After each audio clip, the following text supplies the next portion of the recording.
علیکم ناظرین، آج کی اس ویڈیو میں ہم تذکرہ کریں گے حضرت فاطمہ کی شادی۔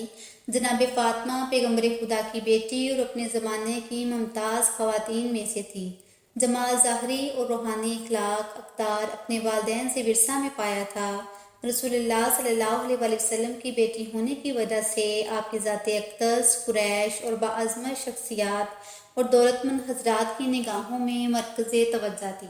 بعض حضرات نے اپنے لیے رشتہ تک بھیجا مگر رسول اللہ بالکل پسند نہیں فرماتے تھے، مگر اس طرح فرماتے تھے کہ ان حضرات کو پتہ چل جاتا تھا کہ ان حضرت صلی اللہ علیہ وآلہ وسلم ان سے خفا ہیں۔ اصحاب پیغمبر صلی اللہ علیہ وآلہ وسلم نے یہ محسوس کر لیا تھا کہ پیغمبر خدا کا دل چاہتا ہے کہ حضرت فاطمہ کا عقد حضرت علی سے کر دیں، لیکن حضرت علی کی طرف سے اس کی پیشکش نہیں ہو رہی تھی۔ ایک دن جناب عمر، حضرت ابو بکر، سعد بن معاذ وغیرہ ایک گروہ کے ساتھ مسجد میں بیٹھے ہوئے تھے۔ جناب ابو بکر نے کہا، حضرت فاطمہ کی نسبت کے لیے رسول اللہ نے کسی کی بھی درخواست منظور نہیں کی، اور رسول اللہ نے فرمایا کہ حضرت فاطمہ کا شوہر منتخب کرنا اللہ کے ہاتھ میں ہے۔ ابھی تک حضرت علی کی طرف سے جناب پیغمبر کی خدمت میں حضرت فاطمہ سے رشتہ نہیں مانگا۔ میں سمجھتا ہوں کہ حضرت علی کی طرف سے اس اقدام کا نہ کرنے کی وجہ ان کا تہی دستی کا ہونا ہے۔ میں یہ سمجھ سکتا ہوں کہ اللہ اور پیغمبر نے حضرت فاطمہ رضی اللہ تعالیٰ عنہ کو حضرت علی رضی اللہ تعالیٰ عنہ کے لیے معین کر رکھا ہے۔ جناب ابو بکر نے جناب عمر اور سعد رضی اللہ تعالیٰ عنہ سے کہا، اگر تم لوگ چاہتے ہو تو ہم مل کر علی کے پاس چلیں اور ان کے سامنے اس موضوع کو پیش کریں۔ اگر وہ شادی کرنے کی طرف مائل ہوں اور تہی دستی کی بنیاد پر وہ شادی نہ کر رہے ہوں تو ہم ان کی مدد کریں۔ آپ تینوں حضرات حضرت علی کے گھر آئے مگر انہوں نے آپ کو وہاں نہیں پایا۔ معلوم ہوا کہ آپ ایک انصاری کے باغ میں اونٹ کے ذریعے ڈول کھینچ کر خرمے کے درختوں کو پانی دے رہے ہیں۔ تینوں صحاب حضرت علی کے پاس آئے اور آپ رضی اللہ تعالیٰ عنہ نے فرمایا، کہاں سے آ رہے ہیں اور میرے پاس کس غرض سے آئے ہیں؟ جناب ابو بکر رضی اللہ تعالیٰ عنہ نے کہا، یا علی، تم کمالات کے لحاظ سے ہر ایک سے بالا تر ہو۔ ہم سب آپ کے مقام و رتبہ جو رسول اللہ صلی اللہ علیہ وسلم کو آپ سے ہے، اس سے آگاہ ہیں۔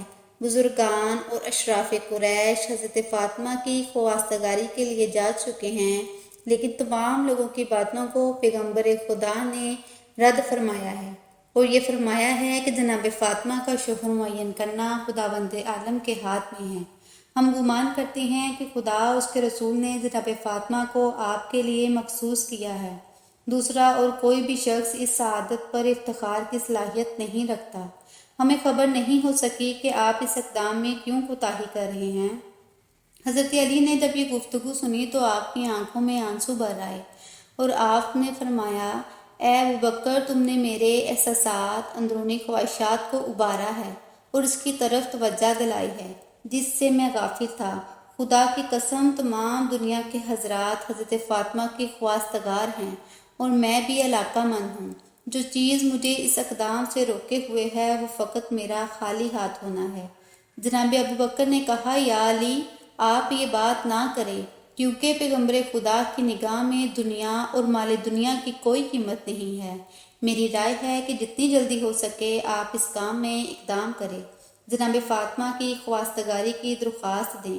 اسلام کی بحرانی کیفیت اور مسلمانوں کی اقتصادی زبحالی نے حضرت علی کو اس دلی خواہش سے روک رکھا تھا۔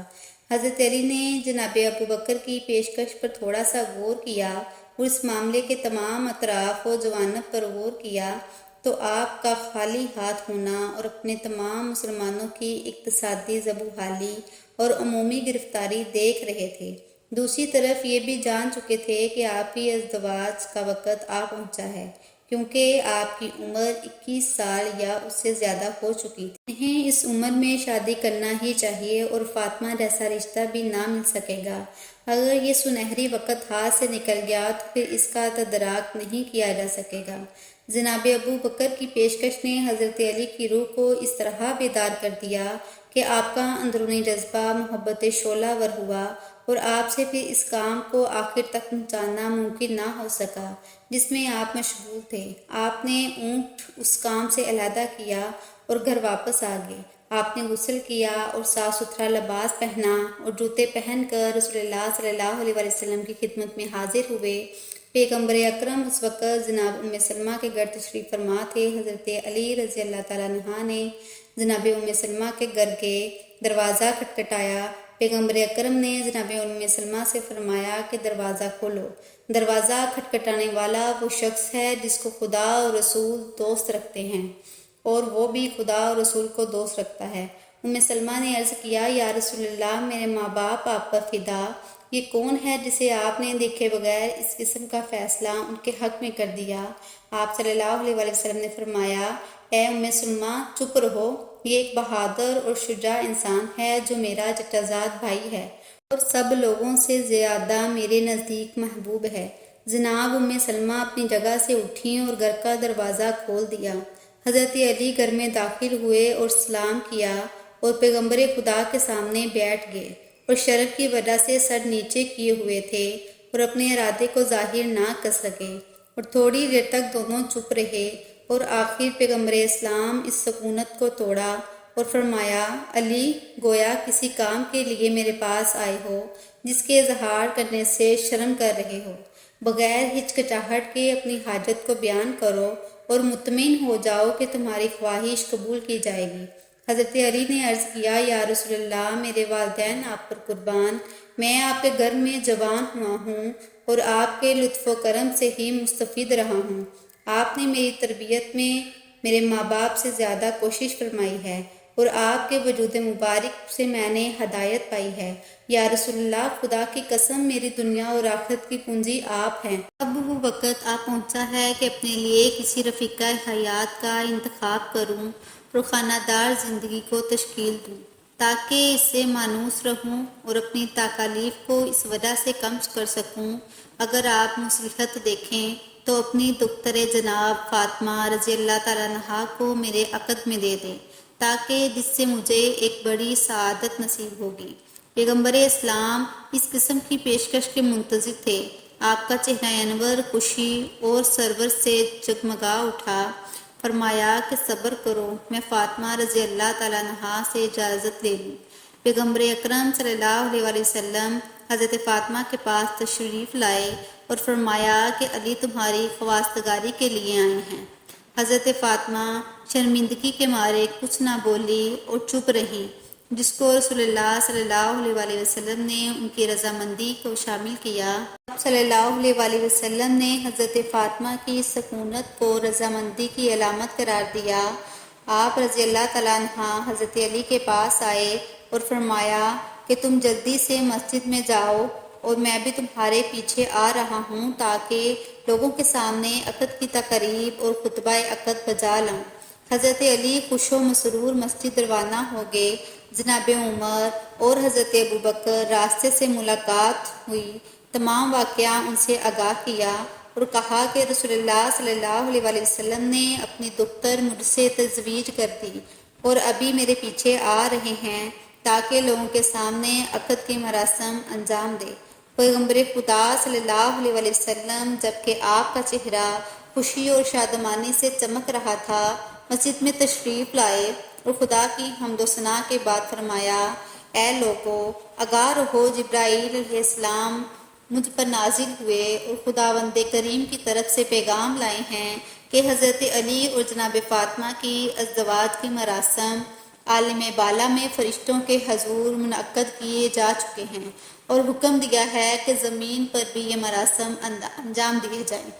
میں تم کو گواہ قرار دیتا ہوں۔ آپ اس کے بعد بیٹھ گئے اور حضرت علی رضی اللہ تعالیٰ عنہ سے فرمایا کہ اٹھو اور خطبہ پڑھو۔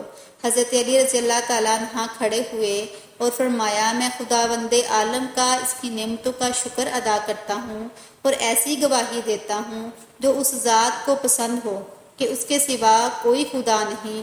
ایسا درود ہو جناب محمد صلی اللہ علیہ وسلم پر جو آپ کے مقام کو بالاتر کر دے۔ لوگوں، خدا نے میرے اور فاطمہ کے ازدواج کو پسند فرمایا ہے، اور رسول اللہ صلی اللہ علیہ وسلم نے فاطمہ کا عقد مجھ سے کر دیا ہے اور میری ذرہ کو بطور حق مہر قبول فرمایا ہے۔ آپ ان سے پوچھ لے اور گواہ ہو جائیں۔ مسلمانوں نے پیغمبر اکرم کی خدمت میں عرض کیا، یا رسول اللہ صلی اللہ علیہ وسلم، آپ نے حضرت فاطمہ کا عقد حضرت علی سے کر دیا ہے؟ رسول اللہ صلی اللہ علیہ وسلم نے جواب ہاں میں فرمایا۔ تمام حاضرین نے دعا کے لیے ہاتھ اٹھائے اور کہا کہ خدا اس ازدواج کو تمہارے لیے مبارک قرار دے اور تم دونوں کے درمیان محبت اور الفت پیدا کر دے۔ حضرت زہرا رضی اللہ تعالیٰ عنہا کا مہر 1 ذرہ کہ جس کی قیمت 400 یا 480 یا 500 درہم تھی، یمنی کتان کا ایک جوڑا، ایک گوسفند کی کھال رنگی ہوئی تھی۔ حضرت زہرا رضی اللہ تعالیٰ عنہا کا جہیز۔